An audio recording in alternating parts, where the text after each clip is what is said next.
Yeah, just go over there where the overhang is, where you're out of the rain. Over that way.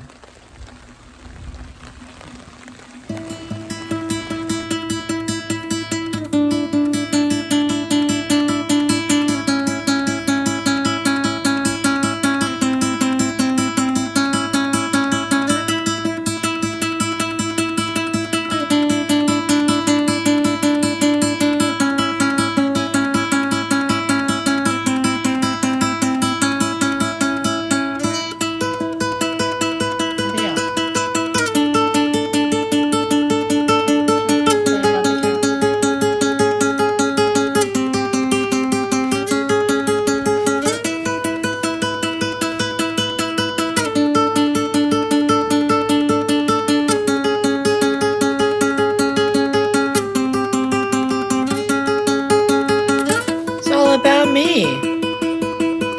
I'm Edmund, the cat.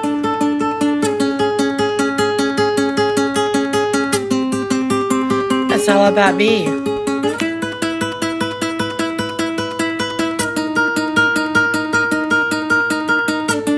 Like a white cat. In this business, if you don't pay them, they treat you like S-H-I-T.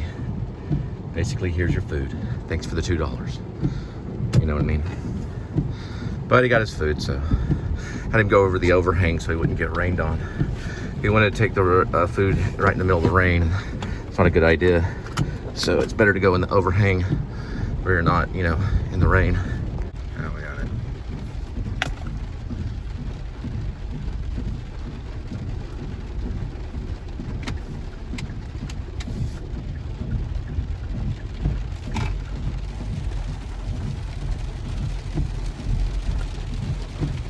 So when you enter into these apartment complexes, this guy's at 5,900, and that's what he's saying his unit number is.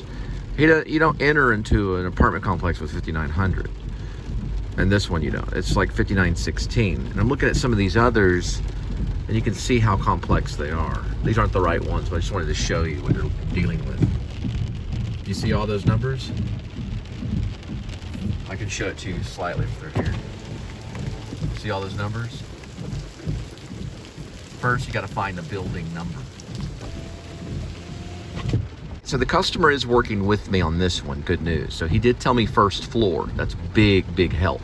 So now I know it's going to be on the first floor. Probably I'll be able to find it if he knows his building number. Now remember, not everybody knows their building number. Most people just think they have a unit number only. But you can actually have a building number in your apartment complex. So he might know it, but it's going to go address, building number, and then unit number. Sometimes it'll go address, name of building, building number, and then the unit number or apartment number, whatever you want to call it. It doesn't matter, whatever you want to call it. But you have it's kind of hard to describe, but it's more than just. See, that one says 60001. But none of these end at 5,900. But that one right there does.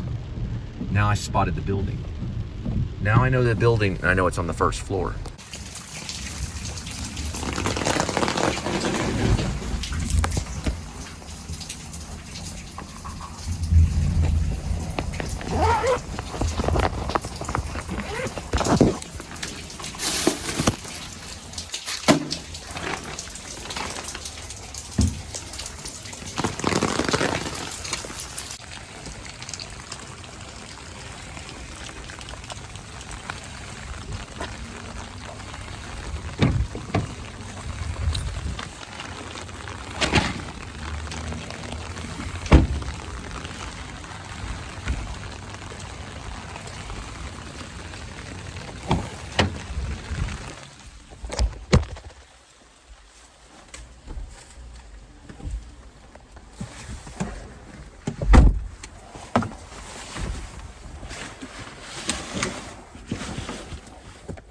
Good to go.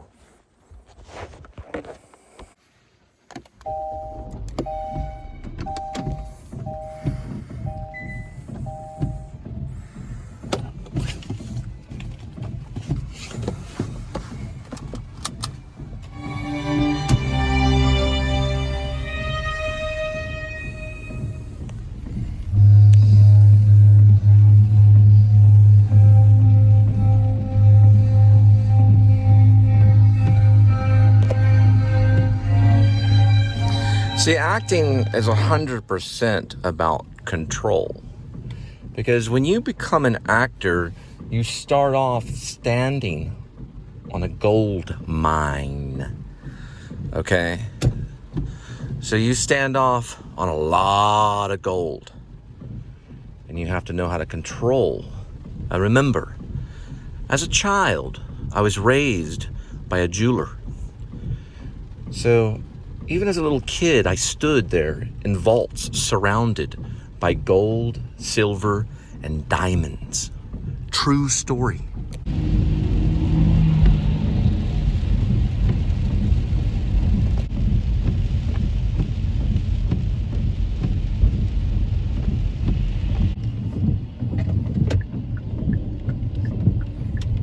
Good thing there's not a wet kitty in here.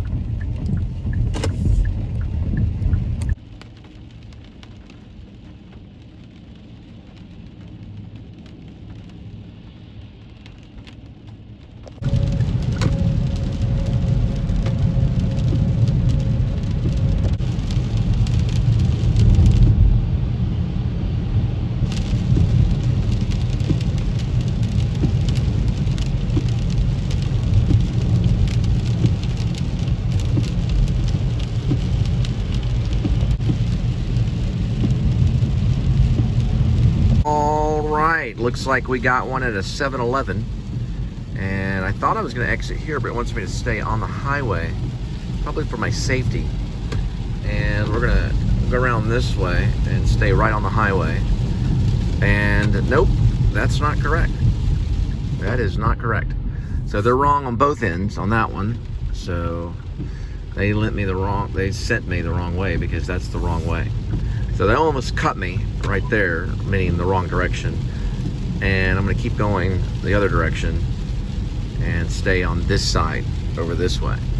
So we'll see how bad this is coming up here. I was trying to stay on the highway. Highways are usually built for this kind of stuff. Usually they're not going to flood. If that's the case, then they'll shut down that highway, you know. That's why they're called the highway. You can see here on this level, the highway's up higher. That's why it's called the highway. Plus it goes quicker. So probably they didn't mean to send me down this way. I don't know, but we're gonna find out. Seen some splashing, not too bad. I haven't checked the weather report or anything like that. I think I probably took WeatherBug off the phone for temporarily because I was saving space to upload.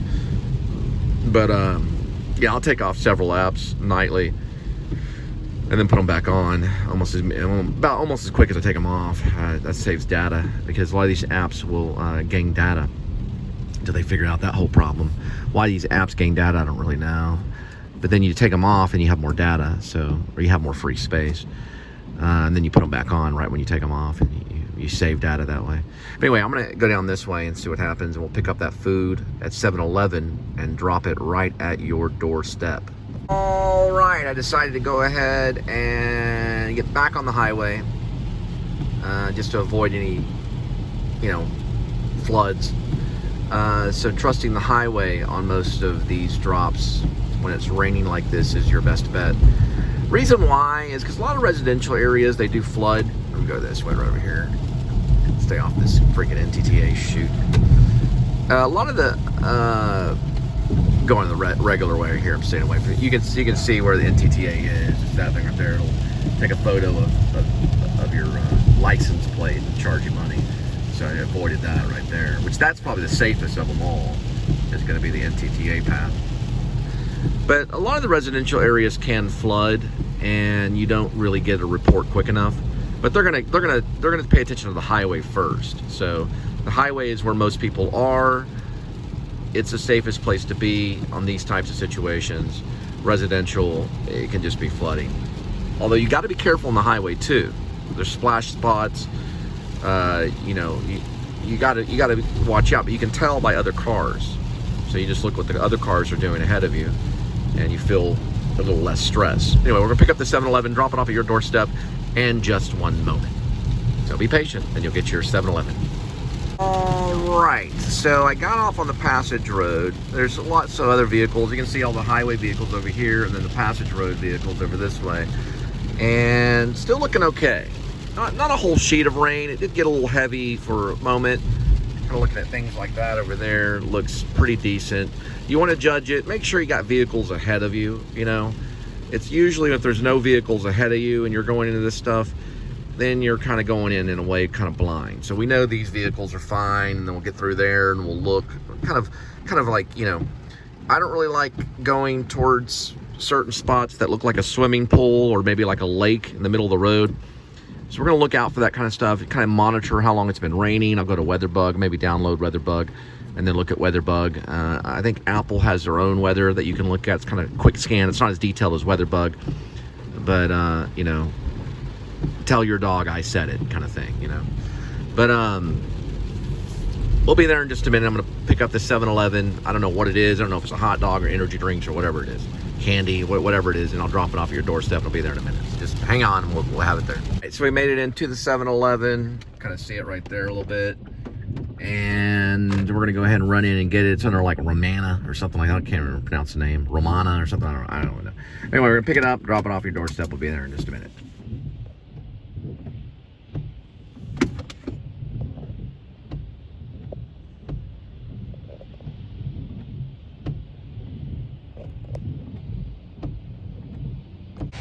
Well, we got it.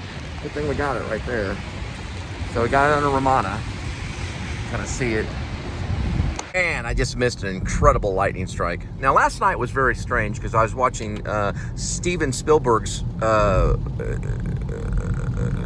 Close Encounters of the Third Kind. So I was watching Steven Spielberg's Close Encounter of the Third Kind. That's weird. That's weird. Close Encounters of the Third Kind. I think that's the name of it. Yeah, Close Encounters of the Third Kind. It's Richard Dreyfuss. Anyway, great movie. Love it. It's one of the ones I love on Spielberg. The two Spielberg movies I love are Jaws and Close Encounters. Big fans of that. I kind of like E.T. I like the fact that he used Dungeons and Dragons, kids playing Dungeons and Dragons. I like that part of E.T. But Close Encounters, and well, Jaws. Jaws first. Jaws is one of my favorite films. And then Close Encounters. Those are the two really wonderful films. Just absolutely brilliant. What's interesting about Close Encounters is Truffaut's in it. If you know anything about the New Wave movement in cinema theater, or cinema, it's really cinema. French New Wave is a guy named Truffaut. He made a movie called 400 Blows or something like that, and it did really well at Cannes festivals and alternative cinematic theater cinema. Or I'm saying theater, but what really I mean is cinema, movies, cinema. And Truffaut was like a new wave artist. He's a great filmmaker. Probably better than Spielberg. It's interesting Spielberg likes to employ these filmmakers because I hear, if I'm not mistaken, in his new movie, Fabelmans, he tried to get David Lynch to be in it. And I couldn't imagine David Lynch being in a movie right now, especially if you've seen his vlogs. Don't know. I don't know if David Lynch is in it or not, but the rumor was he was going to be in it. Fabelmans looks a little corny, but I might go see it. Close Encounters, now that's a good film, and so is Jaws. But Fabelman's getting some attention. I like Paul Dano, so I may go see that one too. And then I want to do a movie review of Bullet Train, which is a Brad Pitt thing.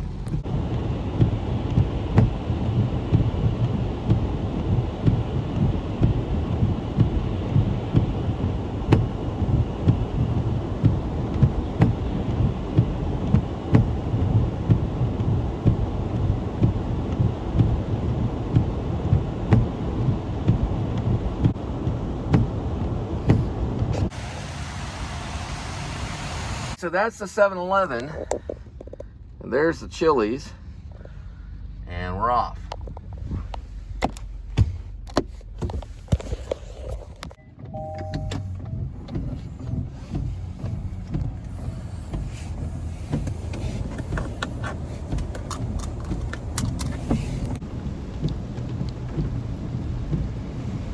Oh, there it goes black.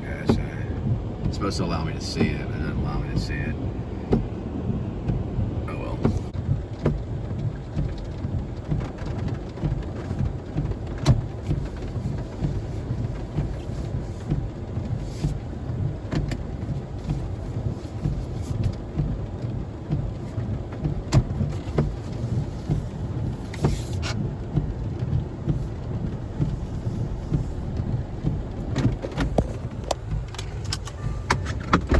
Boring music.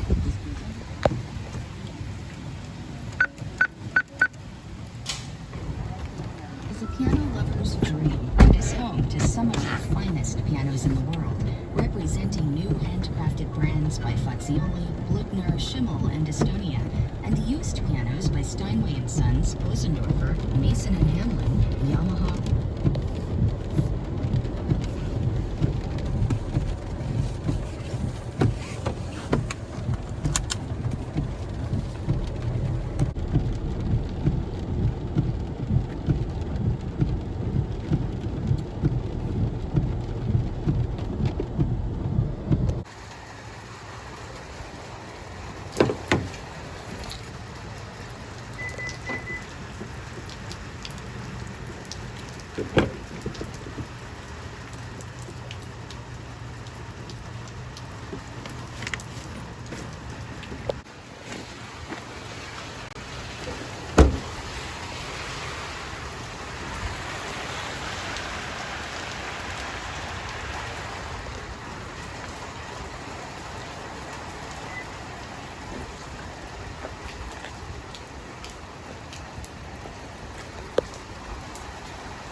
Those cars are trash.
All right, we got one at Raising Cane's. We're gonna drop off at Raising Cane's Chicken.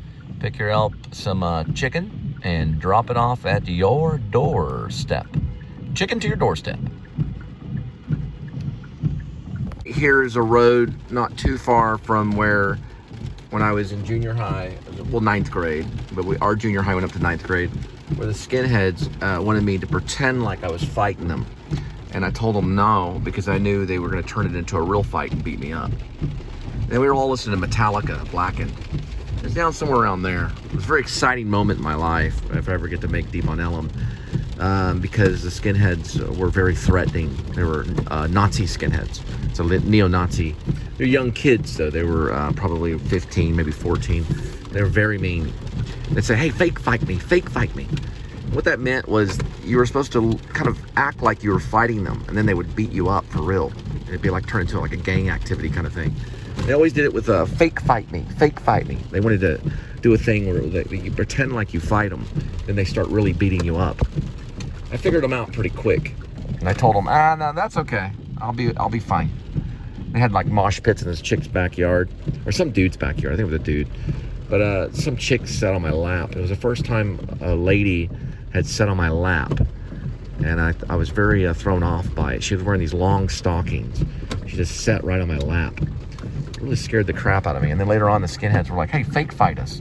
And I was like, no, that's okay. All right, this is One Love, Go Cowboys. And Hi, welcome to Cadence. What can I